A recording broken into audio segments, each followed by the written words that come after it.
Patient says walking in beauty.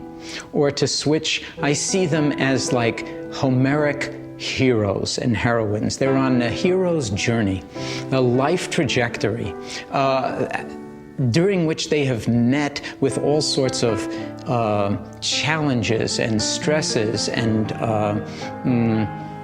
ill winds and ill-fated situations through which they have persevered. So they are truly heroic. And our real challenge is to draw out of them what is deepest and best and most beautiful in them already. So it's not putting anything into them. And that's in fact what the word education really means. Educare means to draw forth. It's not stuffing people with more information. It's actually eliciting the native creativity, wisdom, capacity that we have, which is grounded in attention, which is grounded in our capacity for wakefulness.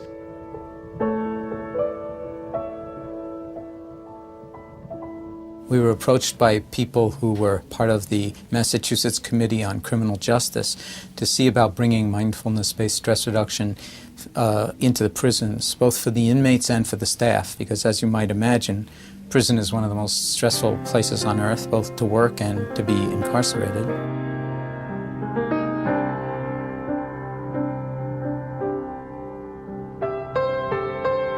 There was a lot of emotion right beneath the surface, and what happened when we actually practiced with our eyes closed, which is, again, in prison, the first rule is never close your eyes, and there was enough trust built up in this room that we were able to close our eyes, and I was able to sit with these men without any guards in the room or anything like that, and everybody felt safe, including me.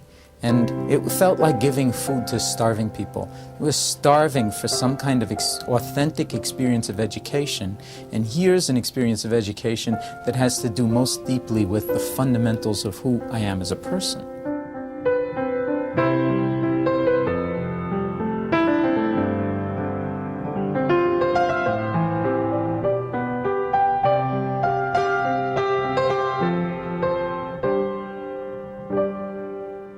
So the general sense was that people were learning and growing and changing in exactly the kind of way that you want people to change when your objective is rehabilitation and getting people back into society so that they don't immediately commit crimes and go back into prison.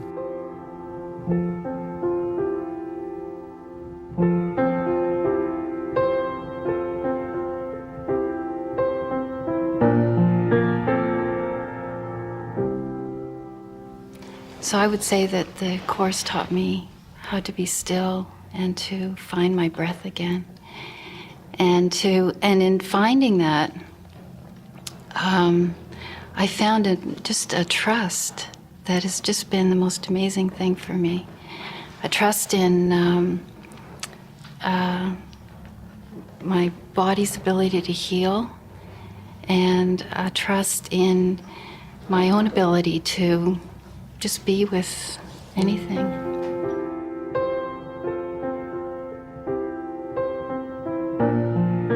I think facing up to all those myriad of fears that I have, fears of people getting sick, fears of more people dying, fears of getting older, fears of being menopausal, fears of not getting along with stepchildren, fears of parents aging.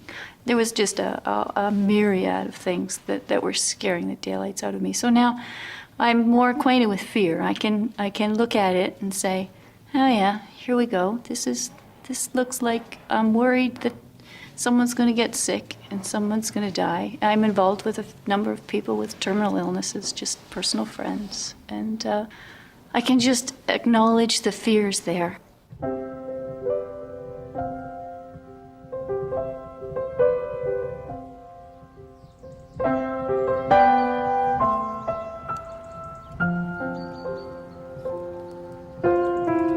So instead of being addicted, which we virtually all are, to the news and to television and to constantly hearing something, on the radio so that we don't feel alone or having to be on our cell phones, maybe we could learn to drop a little bit more into the stillness of our being, even as we're driving around or doing what we have to do, walking to the Xerox machine or whatever it is, that we could learn how to be more embodied and simplify our lives a little bit, live with a little bit more peacefulness and wakefulness.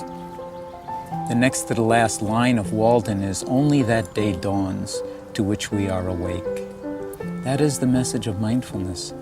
Either we live our lives while we have them to live, or basically we sleepwalk through our lives, and as he said, wake up at the end perhaps and realize that we missed the whole show.